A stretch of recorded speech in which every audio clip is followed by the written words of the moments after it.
All right, folks, thanks. I probably should have done a slide up front, huh?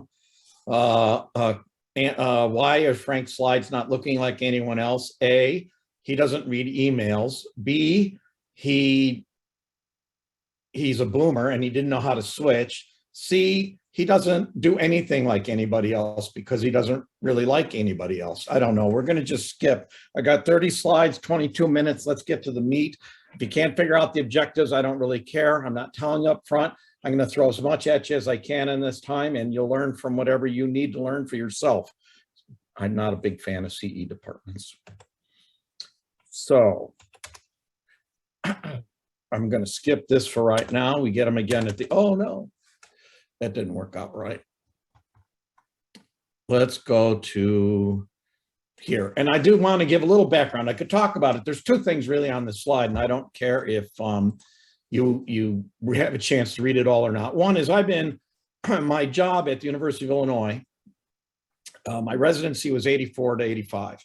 I was in the ED for really 10 years there. I ran a program. I've been with Toxicon since 99. Now that is the medical backup for the Illinois Poison Center. So every day I get to attend rounds when I can and hear about the cases the Illinois Poison Center referred for medical backup. So I get to see a lot of tox compared to a lot of other people. And that's one of the reasons why I call myself It's All Tox, because it always is. And then during this talk, I'm going to occasionally say that here's a study or here's a this. Tox is terrible for really good scientific investigation. And so a lot of what we do, I call voodoo. It's made up. It sounds logical. People go, oh, sure. They drink Kool-Aid. And on other times, once you get gray and bald for the men, and you get referred to as evidence-based instead of evidence-based medicine. I'm just going to try and point out how much of what we do with Tylenol is a pile of crap. Now, this was by far, as a resident, the single easiest ingestion I took care of. My on-call program as a resident was ED-based.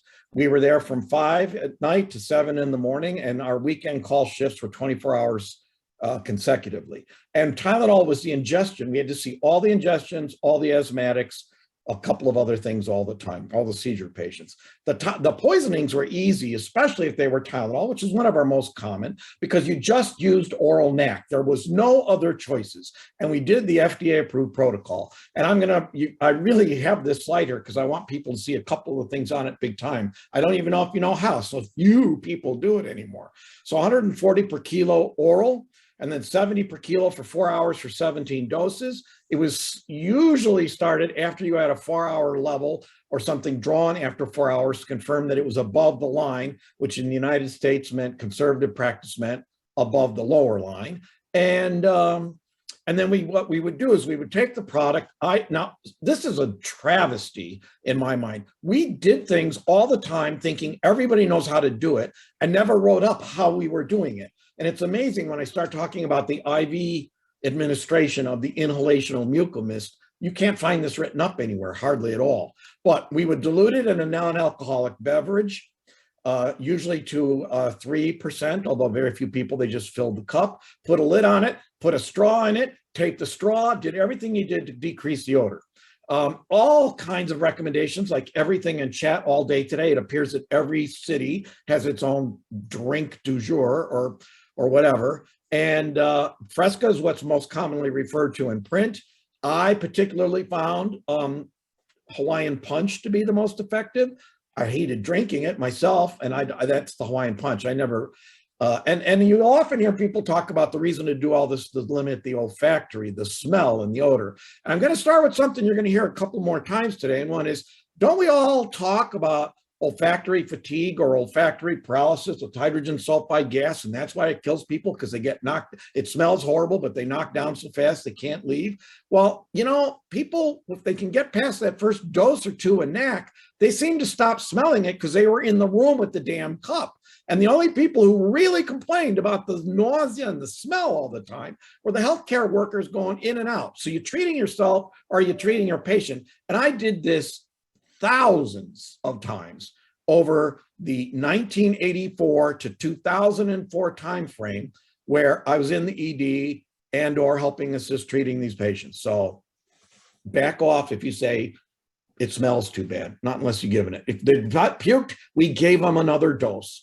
If they puked after 2 or 3 hours, we didn't, because we assumed the liquid had been absorbed. If vomiting occurred with the second dose, then we would switch to IV, taking the inhalational product that we were giving PO and compounding it for IV, or we would pre-treat with an antiemetic. And we had very few patients. I can't even count any. I don't remember one offhand that refused to take some series of doses. Now, nowadays, it's a little bit different. We have this oral regimen, which is unchanged. And over the course of 20 hours, you're averaging a dose of with the maintenance doses of 17 milligrams per kilo per hour, but it's being given Q4. And you get a total dose over that 20-hour period of time with the oral regimen of 490 milligrams per kilo, which is kind of important. That's if you give a dose exactly at 20 hours. If you were to go give the one at 20, if you're to count only from 16 onwards, so one less maintenance dose, you'd be giving 420 milligrams per kilo. Now, the original IV regimen was 150 over 15 minutes, the very beginning, but then they thought that they were seeing reactions or intolerance, not well described at all, not specific. And so that 600 milligram per kilo per hour rate that was given for the loading dose dropped down to being given over an hour. So that's going to drop down to 150 milligrams per kilo per hour for an hour. And then you end up really on this chronic maintenance dose of 6.25 milligrams per kilo per hour. So when you originally go back and you look at the original PO regimen using the inhalational product in the United States versus the UK and the rest of Europe using the IV, the difference was the oral smelled, yes. The IV maybe an infusion reaction, and there was a fairly substantial difference in total dose over that first day. Then acetaminophen came out in 2004, and where we are now, this is my understanding, talking to people this past couple of weeks, we still give the 150 per kilo over an hour, and then the 12.5 and the 6.25 as always. We use 3 bags or 2 or 1, or instead of just making a bag up for 20 hours, we just go for 24 to not be bothered making the second bag up if they haven't met some kind of endpoint. And that's where we are now. Well, what's in between? What is this all based on? Where are we coming from? All right. Now, prior to 2004, if I had a patient who couldn't take that oral regimen that I described previously, we would draw up from the 10 ml, 20% mucomist inhalational product, and then people did a variety of things, inject through a 0.22 micron filter needle, that would be me, into a liter bag. Hated it, very hard to do, too much work for the pharmacist. So of course I would draw it up and put it into a smaller bag or send it to the nurse to put into a smaller bag. And then the voodoo starts. The only thing you can find published anywhere anymore is dilute to 1,000 mLs, but I know we never did that. We used 100 or 250s, or usually 250s was enough, except for the loading dose, because the maintenance doses, you could fill a large part of that bag with the dose. The majority of the bag would fill with the dose you wanted to give, and then you would QS up with D5.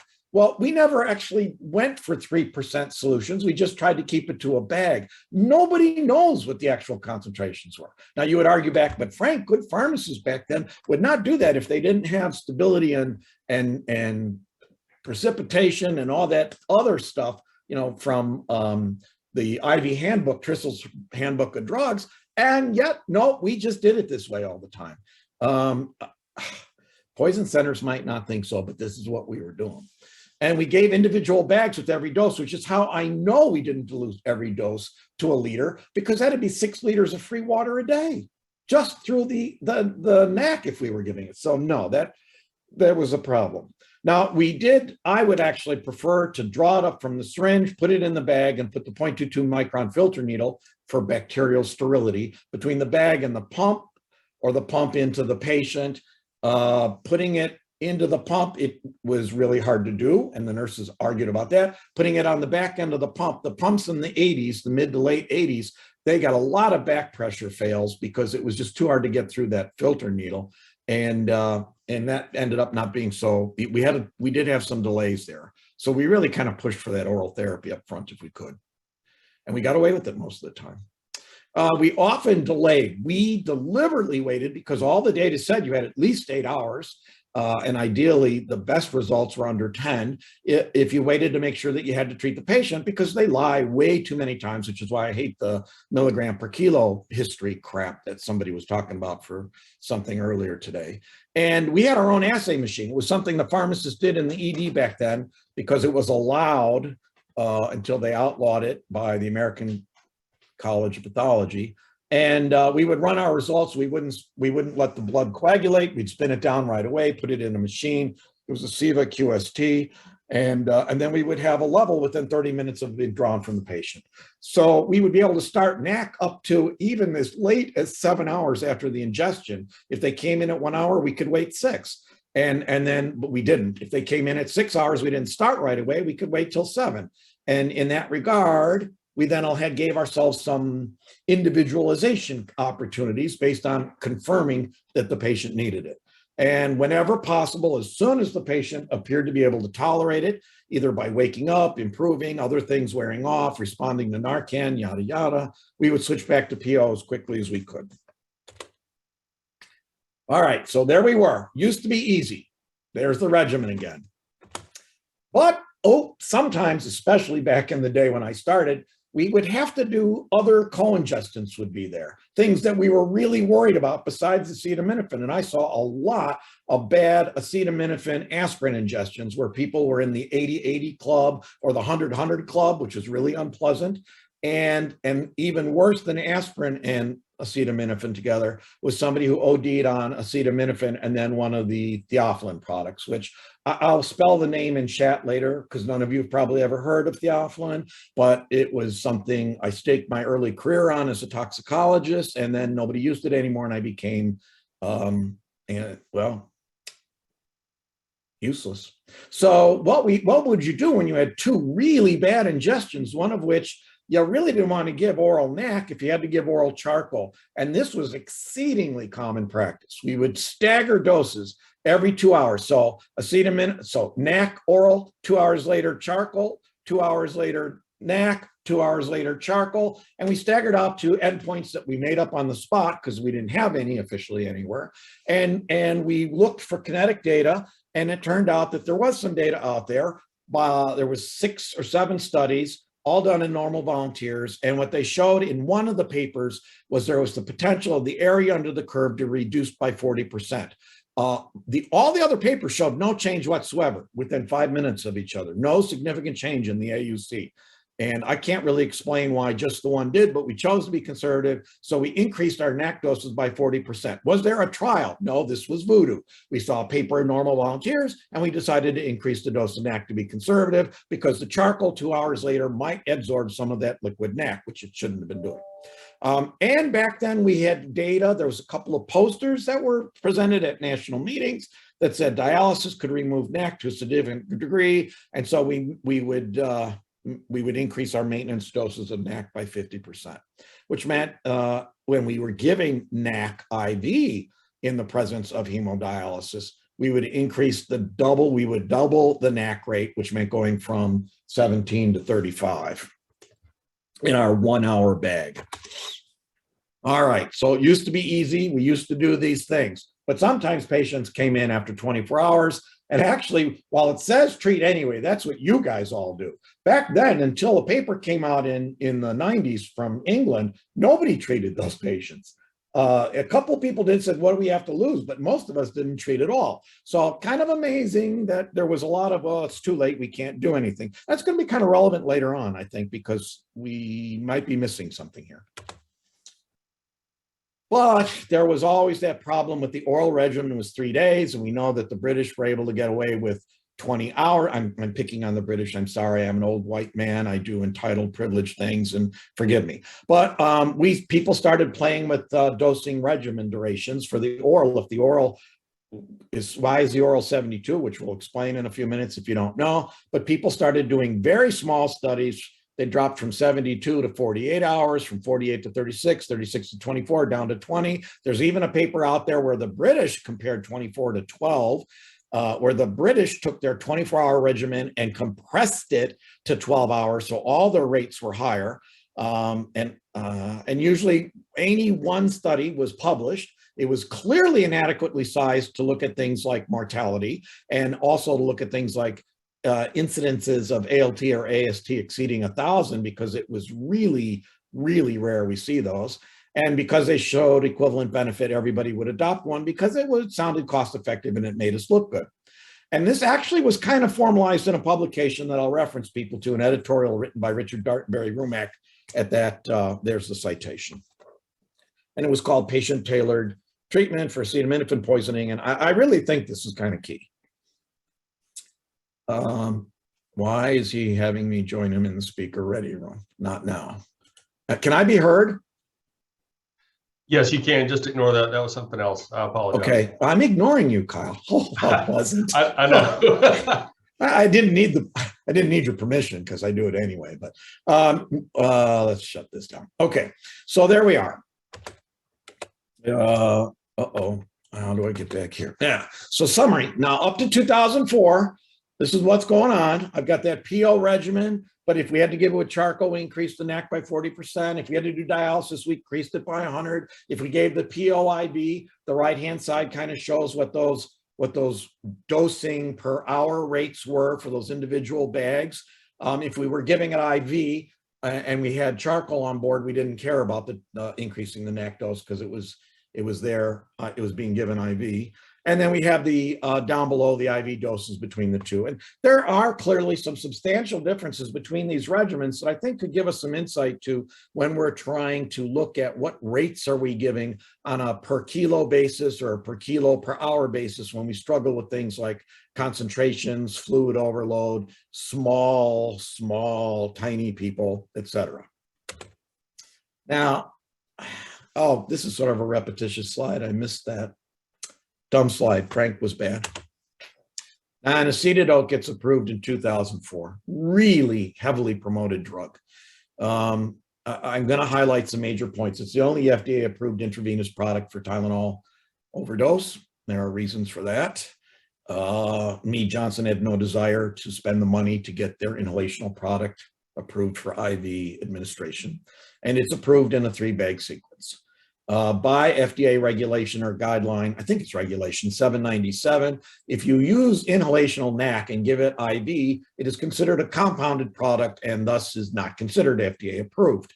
But the FDA very specifically, that regulation stated this was a state regulatory issue and the definitions vary state to state. This is the federal government saying medical cannabis is illegal, and individual states choosing to pass laws that allow the practice. And if anyone's going to tell me that the state that I know my state's practice on what is considered IV. And I would also remind everyone that the FDA guideline is for those institutions that do it on a consistent manner and in inordinate amounts in order to avoid costs, to promote fair competition. There's absolutely no FDA language, by the way, that requires the use of IV NAC in the absence of a contraindication to the oral route. Just making sure. I've actually had people try and throw that at me when I tell them that I still feel very comfortable with the PO. We're at 457, shoot, I haven't covered hardly anything. All right. Less than 5% of all NAC use anymore in the United States is PO. Stage is set. Can I do this in 2 minutes? Basic goal of NAC, guys, what are we doing? We're being really stupid. It shouldn't be what the best dosing strategy is. It should be to improve outcomes. Do we start someone on a dose of an antihypertensive and stop at the proper dose to start them at? If they react to it with an adverse reaction, do we drop back on the dose? No, we look at patient response. We have no patient responses that we've agreed upon or have ever actually studied to address this issue. So people have chosen to go with these considerations, to only use the IV route, to come up with preferred number of bags, none of which have been studied. So every one of you that wants to tell me I can't use POIV, who is not using the 3-bag method, you have just as little ground to stand on as I do. And I'm going to say I don't understand weight-based dosing to some extent. On a per kilo basis, that's less toxin per kilo, but I'm going to give more antidote. Shouldn't I be dosing by how much toxin there is if I can? NAC's role, we'll discuss, and I'm going to actually try and get to, in the few minutes I'm going to give myself here, can NAC be bad? So what's the origin of the dosing schedules?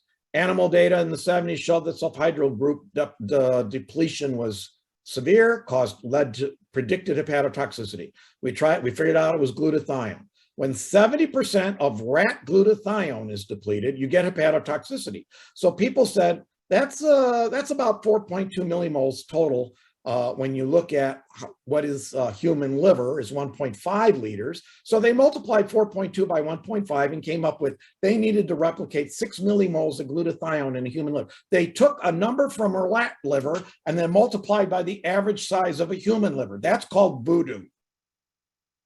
They did not do any human volunteer studies. They did not draw liver biopsies from patients who got them to look at it.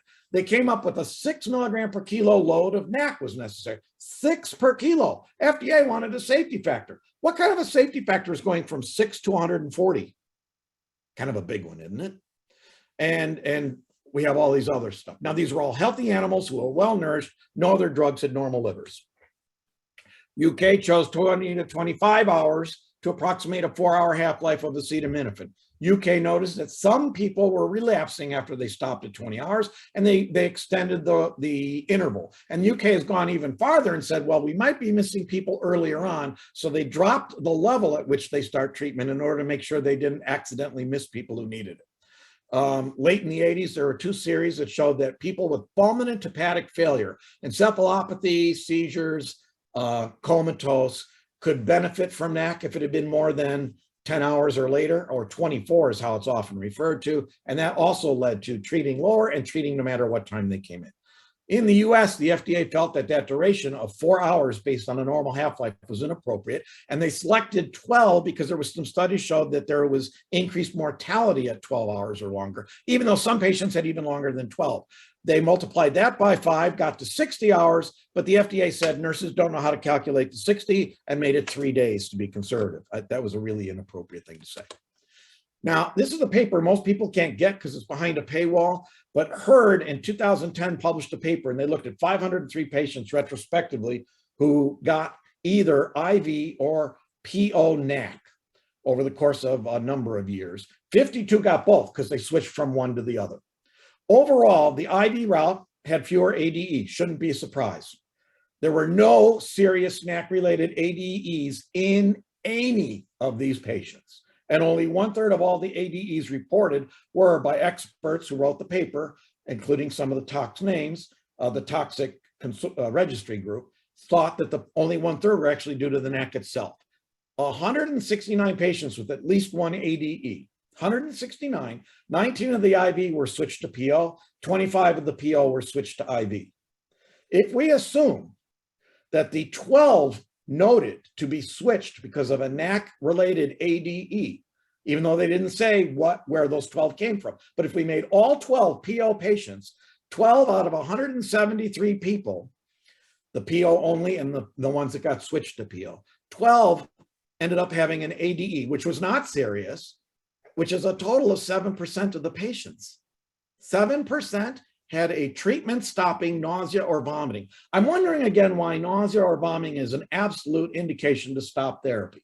I can think of other therapies that cause some vomiting. I can think of a lot of people coming. I am trying to reinforce how comfortable I was with the PO because we didn't end up, very rarely did we ever see anyone who needed to be removed from it completely.